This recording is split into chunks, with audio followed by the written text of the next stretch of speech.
Jedan vlasnik škole rekao, pa ja bi najviše volio da oni dođu samo svakog prvog kad se plati članarina i što se mene tiče on ne mora uopšte dolaziti na treninge koje je platio.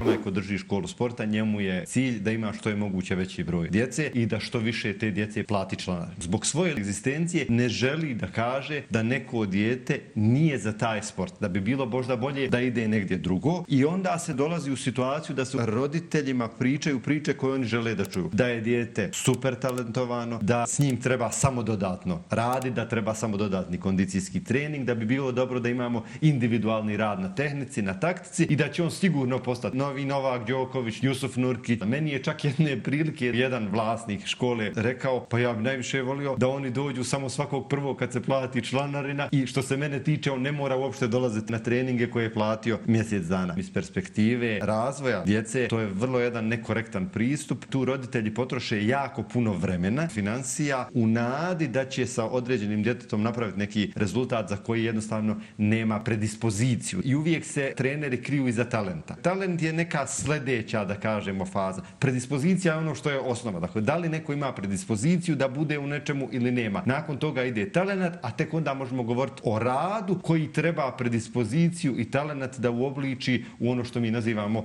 vrhunski sportski rezultat.